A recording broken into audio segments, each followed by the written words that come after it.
Bismillahirrahmanirrahim. Assalamualaikum warahmatullahi wabarakatuh.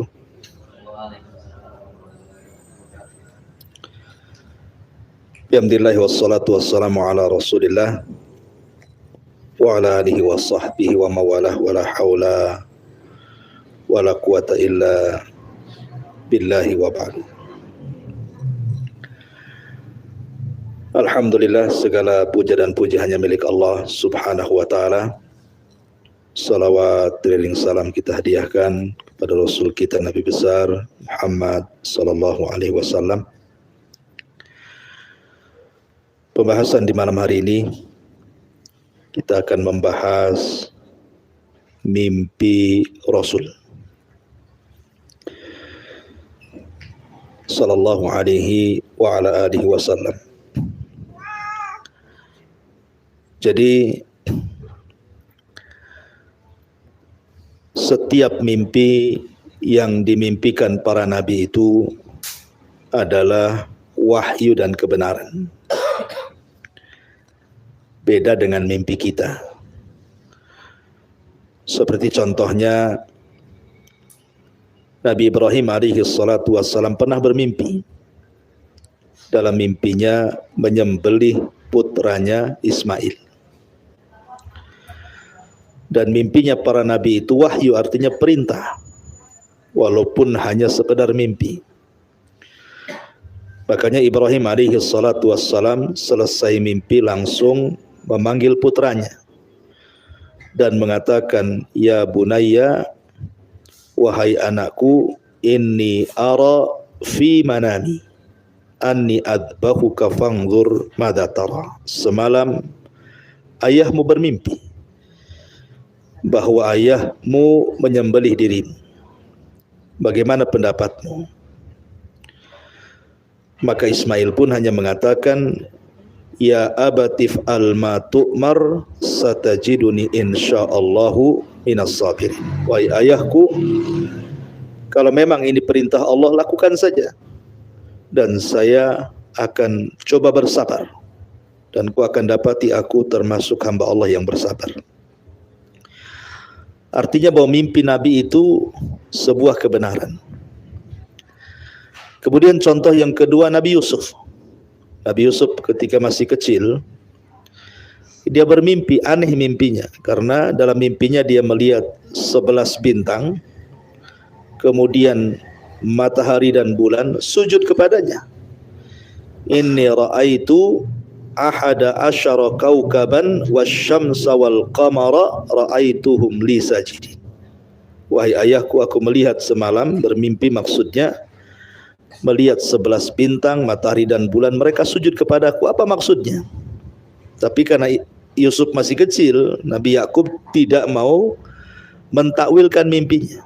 Cuman Nabi Yakub mengatakan, jangan kau ceritakan mimpi ini kepada saudara-saudaramu, nanti mereka hasad. Rupanya menjadi sebuah kenyataan mimpi ini ketika di akhir cerita Nabi Yusuf.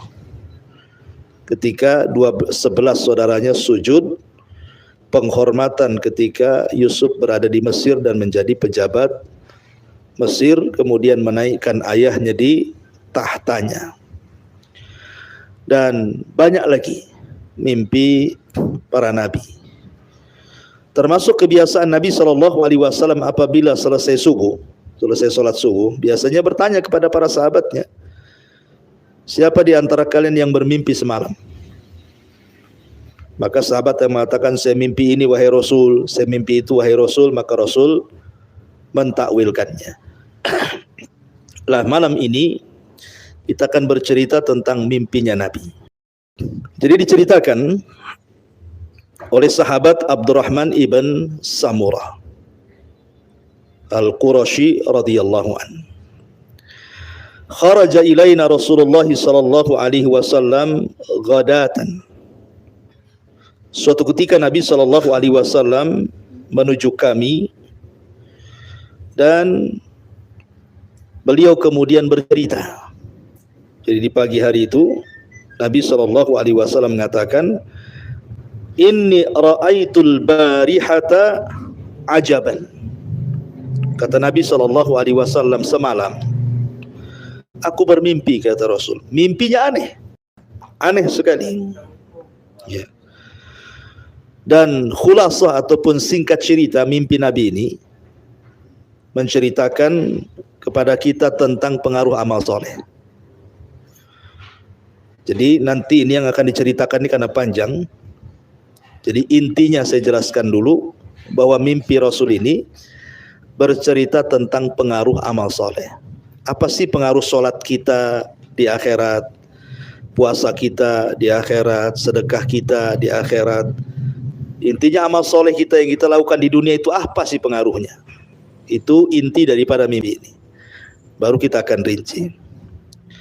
Kata Nabi SAW, Ra'aitu rajulan min ummati atahu malakul mauti liyaqbidha ruha faja'ahu birruhu biwalidayhi famana'ahu. Kata Nabi SAW, aku melihat rajulan, seseorang. Kalau disebut seseorang artinya mencakup laki-laki dan perempuan. Ya, aku melihat seseorang didatangi padanya malaikat maut untuk dicabut nyawanya. Tiba-tiba kemudian amalan birrul walidainnya itu datang, kemudian mencegahnya untuk tidak dicabut hari itu.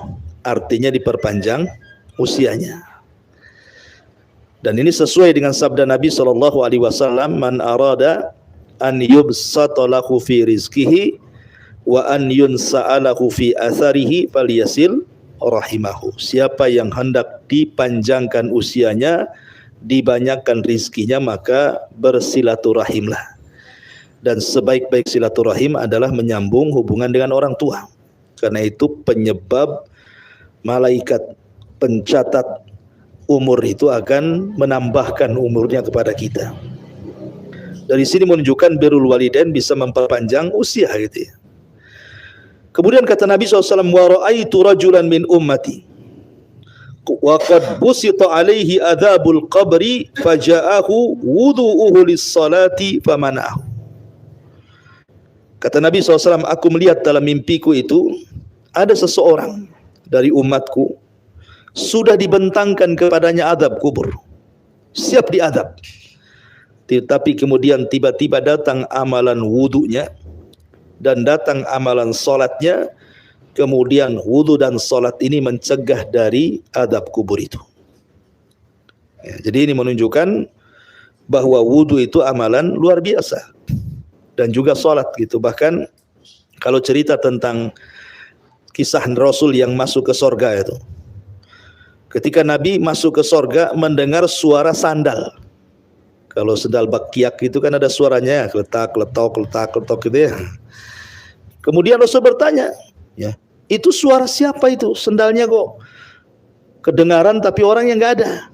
Jadi yang jalan itu sendalnya saja tapi nggak ada orangnya. Maka Jibril menjelaskan bahwa itu suara sandalnya Bilal bin Rabah. Jadi selepas peristiwa itu, Isra Mi'raj itu, ketika melihat sorga dan mendengar suara terompahnya Bilal, langsung dipanggil Bilal itu esokan harinya. Kemudian Rasul bertanya kepada Bilal, ya Bilal, inni sami'tu khosataka fil jannah, madza tasna ya Bilal?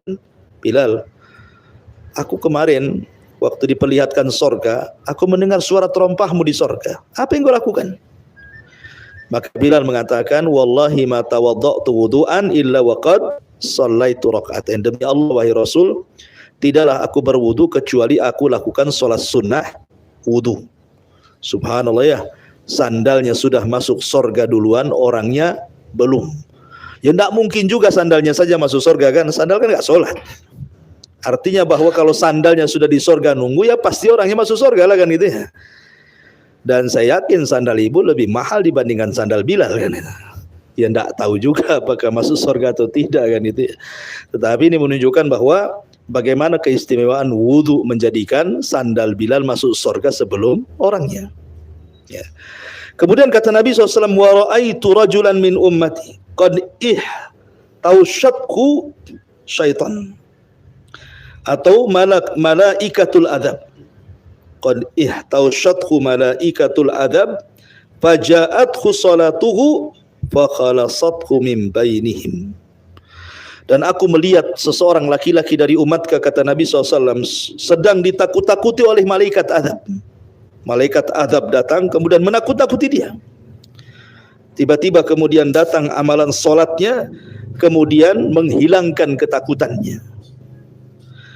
Kemudian kata Rasul, wa ra'aitu rajulan min ummati yalhath atashan. Aku melihat seorang laki-laki yang sedang menjulur-julurkan lidahnya kehausan. Kemudian warada haudan, mendatangi telaga Nabi SAW, faturid wa muni, maka dia pun diusir dan dilarang untuk minum dari telaga itu. Faja'ahu saumuhu Ramadan fasaqahu wa arwah. Maka tiba-tiba datang puasa Ramadan, kemudian mengantarkan orang ini ke telaga Rasul, kemudian dipersilahkan untuk meminumnya. Dari sini menunjukkan kehebatan puasa Ramadan itu ya, pengaruhnya luar biasa. Makanya ada satu pintu di sorga itu disebut pintu Royan. Royan itu artinya kalau orang minum sampai kenyang, nah itu disebut Royan. Karena orang ketika puasa kan menahan haus gitu ya. Maka sebagai imbalannya dia akan masuk dari pintu yang disebut dengan Royan. Dan Royan itu artinya minum sampai puas. Nah, itulah pintunya orang-orang yang berpuasa itu. Ya. Kemudian kata Nabi SAW, wa ra'aitu rajulan min ummati wal mu'minuna hilaqan hilaqan. Aku melihat salah seorang dari umatku sedangkan orang-orang mukmin sedang berkelompok-kelompok. Kemudian kullama ata hilaqatan turid, tiba-tiba apabila dia mendekati kelompok orang-orang yang beriman pada hari kiamat itu, diusir. Ya. Kemudian faja'ahu igtisaluhu minal janabati fa'ajlasahu ila jambi. Tiba-tiba kemudian ketika dia diusir, datang amalan mandi junubnya itu. Ya, amalan mandi junubnya datang. Kemudian tiba-tiba kemudian mengantarkan orang ini, kemudian didudukkan di samping Nabi SAW. Ya. Lihat bagaimana mandi junub itu menyelamatkan orang. Makanya jangan malas mandi junub itu ya. Jadi kalau sudah junub cepat mandi. Dan harus betul-betul mandi gitu ya. Jangan sampai tidak mandi. Kemudian juga kata Nabi SAW, wa ra'aitu rajulan min ummati baina yadayhi dhulmah wa min khalfihi dhulmah wa min tahtihi dhulmah. Kemudian kata Nabi, aku melihat seseorang pada hari kiamat, di depannya gelap, belakangnya gelap, atas bawahnya gelap, bahkan samping kiri kanannya gelap. Betul-betul dia di atas kegelapan pada hari kiamat. Apa yang terjadi? Faja'ahu hajjuhu wa umratuhu fa akhrajahu minadh dhulmati wa adkhalahu nur. Tiba-tiba kemudian datang amalan umrohnya, amalan hajinya, kemudian membawa cahaya yang menerangi kegelapan itu. Subhanallah. Jadi pengaruh amalan umrah dan haji bisa membawa cahaya pada hari kiamat. Kemudian kata Nabi SAW, wa ra'aitu rajulan min ummati yukallimul mu'minin fala yukallam atau fala yukallimu faja'athu silatuhu lirrahimi faqalat ya ma'syaral mu'minin kallimuhu fa innahu kana wasilan lirahimihi fakallamahul mu'minun wasafahuhu wa kana ma'ahum. Aku melihat dari umatku, kata Rasul, nanti pada hari kiamat orang-orang yang beriman tidak mau ngajak bicara sama dia. Ya. Dia bicara dengan orang tapi orang enggak mau bicara sama dia. Dibiarkan saja dia sendirian pada hari kiamat. Maka datang kemudian amalan silaturahimnya. Kemudian silaturahim ini bicara di hadapan orang-orang yang beriman dan mengatakan, hei orang-orang yang beriman, ajaklah bicara dia. Karena dia di dunia suka menyambung silaturahim. Maka mulailah orang-orang yang beriman mendekati dia, kemudian menyalami dia, kemudian dimasukkan dalam kumpulan orang-orang yang beriman pada hari kiamat. Subhanallah ya. Jadi silaturahim itu bisa menyambungkan kita dengan orang-orang yang beriman pada hari kiamat. Kemudian kata Nabi SAW, wa ra'aitu rajulan min ummati yattaki wahjan nar wa syururiha. biyadihi an wajhi faja'atku sadaqatuhu fakanat dhallan ala ra'sihi wa sitran ala wajhi. Jadi aku melihat, kata Nabi SAW, seorang umatku menjaga wajahnya dengan tangannya dari api yang menyala-nyala dan percikannya menyambar-nyambar. Jadi depannya ada api pada hari kiamat. Dia pun berusaha wajahnya jangan sampai terkena api tersebut, karena memercikan ke wajahnya api-api neraka itu. Kemudian tiba-tiba saat itulah datang amalan sedekahnya. Maka tiba-tiba sedekahnya menjadi penaung di kepalanya dan menjadi penghalang antara wajah dan api neraka di depannya. Itulah menunjukkan dalam hadis Rasul bahwa sedekah itu apa? Bisa menjadi payung naungan antara kepala kita dengan matahari 1 mil di atas kepala pada hari kiamat. Kan matahari dekat kan dari kiamat itu 1 mil di atas kepala. Lah ada orang-orang yang tidak akan tersengat kepalanya. Dengan cara apa? Datang naungan, dan naungan itu adalah bentuk sedekah kita ketika di dunia. Sehingga kepala kita tidak tersengat dengan panasnya matahari pada hari kiamat.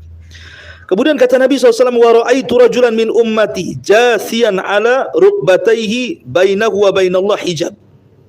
Aku melihat salah seorang dari umatku merangkak dengan kedua lututnya, di antara dia dengan Allah Subhanahu wa taala ada penutup. Jadi orang-orang itu pada hari kiamat macam-macam cara jalannya.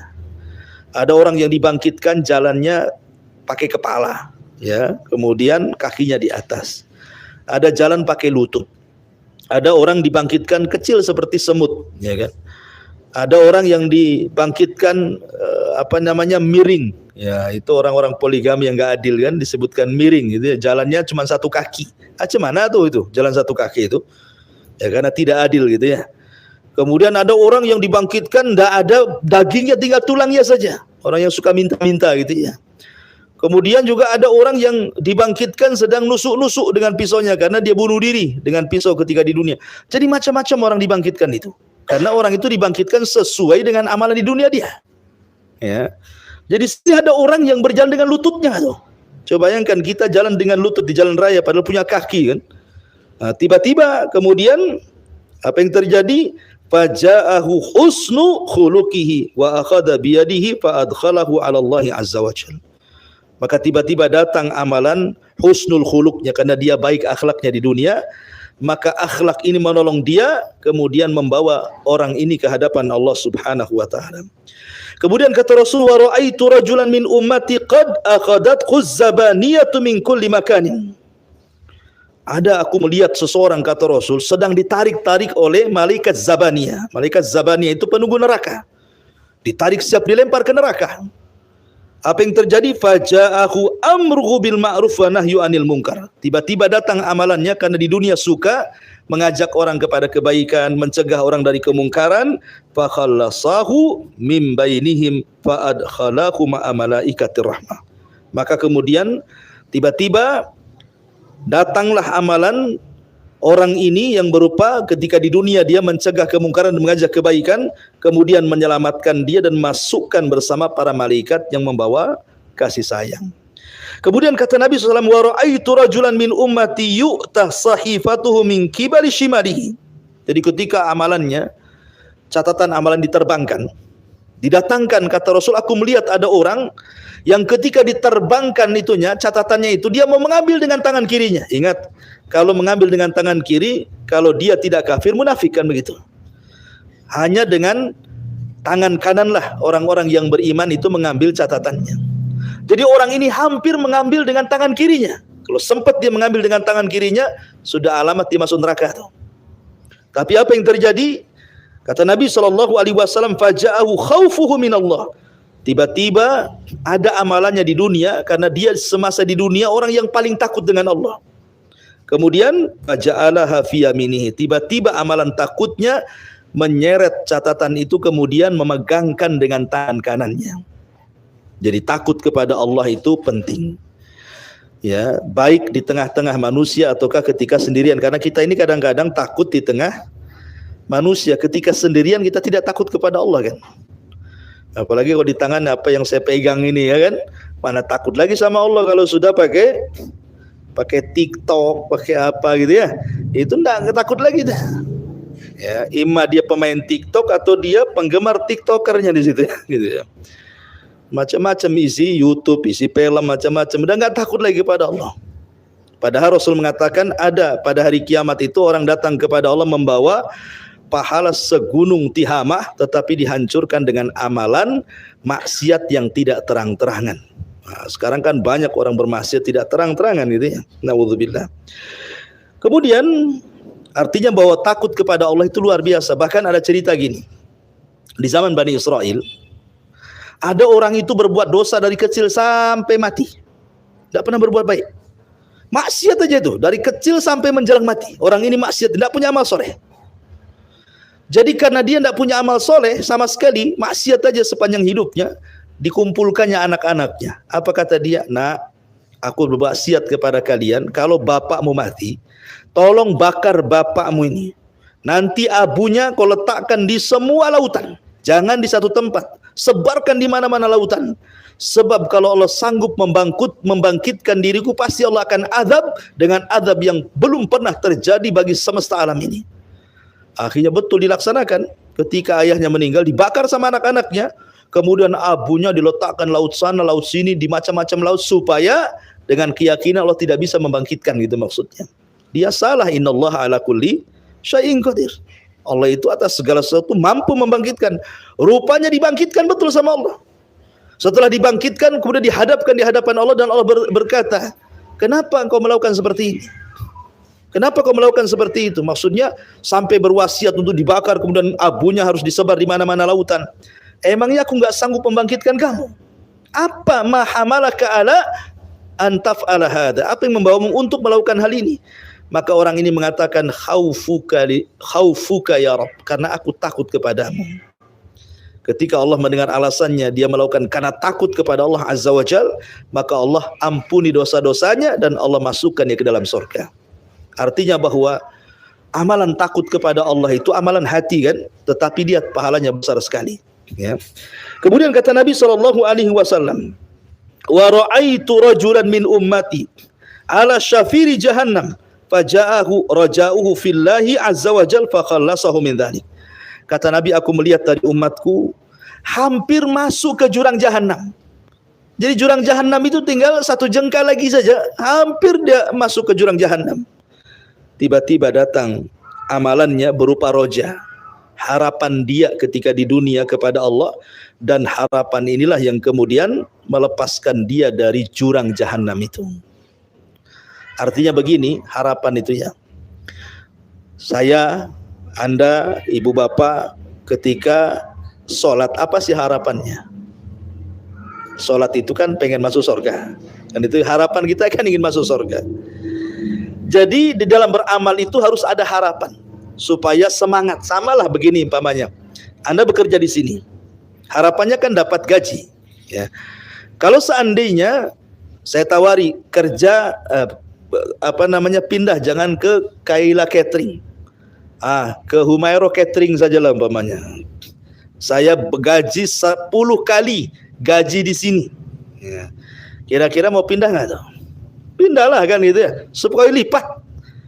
Kenapa mau pindah? Karena harapannya dapat gaji 10 kali lipat. Lah ketika Anda ini berpuasa, ketika Anda bersedekah, ketika Anda sholat, harapannya apa? Tidak lain karena ingin mendapatkan surga dan pahala. Tanamkan harapan itu. Karena orang itu kalau mengetahui keutamaannya pasti akan semangat melakukannya. Ketika kita tahu keutamaan sholat, kita pasti akan melaksanakan sholat kan gitu. Ketika tahu keutamaan sedekah, pasti akan melaksanakan sedekah, dan begitu seterusnya. Ya, makanya kenali keutamaan amal itu supaya makin harapan tinggi, makin rajinlah kita beribadah. Maka harapan itu penting.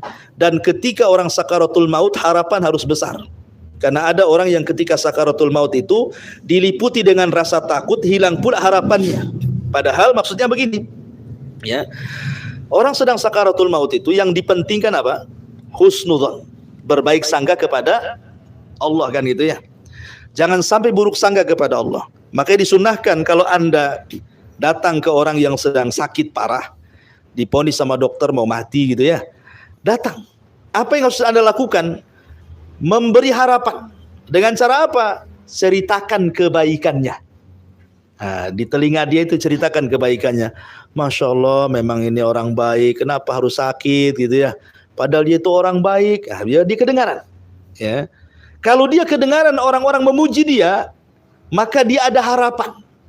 Apa harapannya? Dia akan husnudzon kepada Allah, berbaik sangka kepada Allah. Dan Allah berfirman dalam hadis qudsi, ana ma'adhanni abdi bi, sesungguhnya hambaku bersama prasangka kepadaku. Kalau prasangkanya baik, pasti aku akan berbuat baik. Kalau prasangkanya jahat, aku akan berbuat jahat.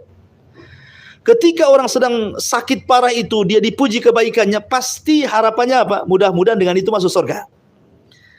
Seandainya dia wafat dalam kondisi seperti itu, husnudzon, berbaik sangka kepada Allah, mudah-mudahan dia masuk surga, boleh jadi itu amalan terakhir yang ia bawa untuk kematiannya.